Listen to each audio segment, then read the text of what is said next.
আসসালামু আলাইকুম বন্ধুরা, আজ আমি আপনাদের সঙ্গে শেয়ার করব পাকা কাঁঠাল দিয়ে কেক তৈরির সবচেয়ে সহজ রেসিপি। এই রেসিপিটা একবার দেখলে আপনারা যে কেউ বানিয়ে নিতে পারবেন, আর কেকটা হবে তুলোর মতো নরম তুলতুলে। বাচ্চা থেকে বড় সবাই খুবই পছন্দ করবে। তো চলুন আজকের এই রেসিপিটা দেখে নেওয়া যাক। তো বন্ধুরা, এই কেকটা বানানোর জন্য প্রথমেই আমি নিয়ে নিচ্ছি পাকা কাঁঠাল। এখন আমি এই রগুলো থেকে বীজটা বের করে নেব। বীজ বের করে নিয়ে রগুলোকে আমি একটি মিক্সি জারের মধ্যে নিয়ে নিচ্ছি। তো বন্ধুরা, এখানে আমি খুব বেশি কাঁঠাল নেব না, যেহেতু রগুলো অনেকটাই মোটা। তো এখানে আমি 3টে র নিয়েছি। এখন আমি এই রগুলোকে খুব সুন্দর করে পেস্ট করে নেব। এর মধ্যে কিন্তু কোনো রকম জল দেওয়া যাবে না। দেখুন, খুব সুন্দর করে আমি কাঁঠালের পেস্ট বানিয়ে নিয়েছি। এখন আমি এটাকে একটা সাইডে রেখে দিচ্ছি। এবারে নিয়ে নিচ্ছি একটি মিক্সিং বোল।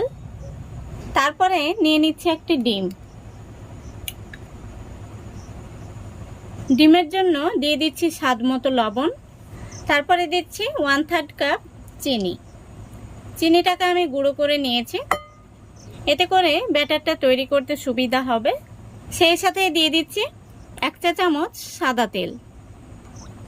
এখন আমি একটি হ্যান্ড উইচ দিয়ে খুব ভালো করে ফেটে নেব।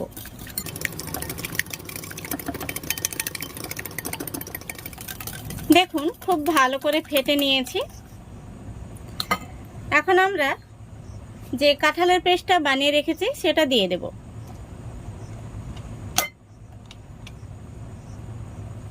কাঁঠালের পেস্টটা দেওয়ার পরে আমি আবারও খুব ভালো করে ফেটে নেব। দেখুন, খুব ভালো করে ফেটে নিয়েছি।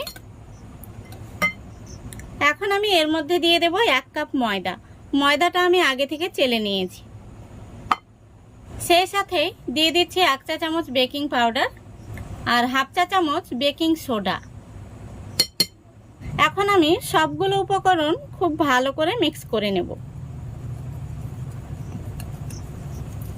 এইভাবে হ্যান্ড উইচটাকে যে কোনো একটা সোজাতেই ঘোরাতে হবে, দুই দিকে ঘোরাতে যাবেন না, নইলে ব্যাটারের মধ্যে দলা পেকে যাবে। দেখুন, ব্যাটারটা একটু ঘন হয়েছে। এখানে আমি 1 টেবিল চামচ মতো দিয়ে দিচ্ছি তরল দুধ। তারপরে আবারও আমি খুব ভালো করে মিক্স করে নেব।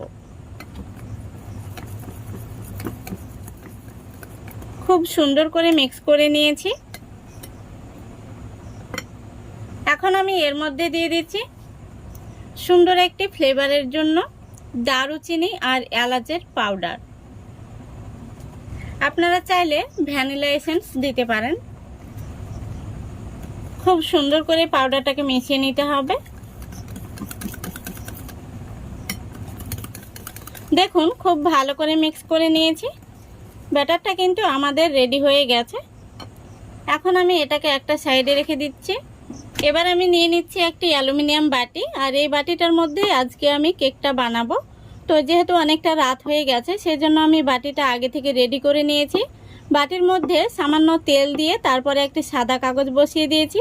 তারপরে কাগজের উপরেও একটু তেল ব্রাশ করে নিয়েছি। এখন আমি এই কেকের ব্যাটারটা বাটির মধ্যে ঢেলে দেব। দেখুন, সম্পূর্ণ ব্যাটারটা আমি ঢেলে নিয়েছি। এখন আমি বাটিটাকে একটু ট্যাপ করে নিচ্ছি, এতে করে ব্যাটারটা সমান হয়ে যাবে। দেখুন, খুব সুন্দরভাবে সেট করে নিয়েছি। এখন আমি উপর থেকে কিছু ভাজা বাদাম দিয়ে দিচ্ছি। বন্ধুরা, আপনারা চাইলে উপর থেকে কিশমিশ দিয়ে দিতে পারেন, তবে আমার হাতের কাছে নেই বলে আমি বাদাম দিয়ে দিলাম। এখন আমরা চলে যাব কেকটা বেক করতে। এদিকে দেখুন, গ্যাসের উপর আমি একটি কড়াই বসিয়ে দিয়েছি। কড়াইয়ের মধ্যে দিয়ে দিচ্ছি একটি স্ট্যান্ড। আপনারা চাইলে যে কোনো স্ট্যান্ড দিতে পারেন। স্ট্যান্ডের উপর আমি এখন বাটিটা বসিয়ে দিচ্ছি। এবার উপর থেকে আমি খুব ভালো করে একটি বড় সাইজের গামলা দিয়ে ঢেকে দিচ্ছি। এখন আমি গ্যাসটা অন করে দিচ্ছি।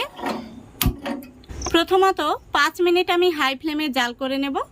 5 মিনিট হয়ে গেলে গ্যাসের ফ্লেমটা লো ফ্লেমে রেখে পুরো 30 মিনিট আমি জাল করে নেব। তো আমাদের কেকটা হতে টোটাল 35 মিনিট সময় লাগবে। দেখুন বন্ধুরা, টোটাল 35 মিনিট জাল করা হয়ে গেছে। এখন আমি ঢাকনাটা খুলে দেখে নেব কেকটা কেমন হয়েছে। গ্যাসটা আমি অফ করে দিচ্ছি। এখন আমি একটি কাঠি নিয়েছি, কাঠি দিয়ে দেখে নেব কেকটা ভেতর থেকে কেমন হয়েছে। দেখুন কাঠিটা কিন্তু একদম পরিষ্কার বেরিয়েছে, তার মানে আমাদের কেকটা হয়ে গেছে। এখন আমি কেকটাকে নামিয়ে ঠান্ডা করে নেব। বন্ধুরা, কেকটাকে আমি পুরোপুরি ঠান্ডা করে নিয়েছি। এখন আমি কেকটাকে বের করে নেব। তো দেখুন আমি একটি চাকু নিয়েছি, এটা দিয়ে সাইডটাকে ছাড়িয়ে নিচ্ছি। এখন আমি উপর থেকে একটি প্লেট দিয়ে দিচ্ছি।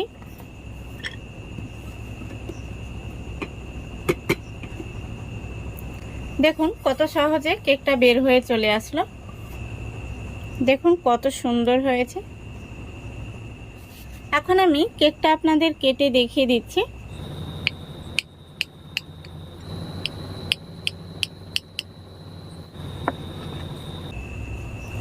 দেখুন কেকটা কত সুন্দর হয়েছে, একদম তুলোর মতো নরম তুলতুলে।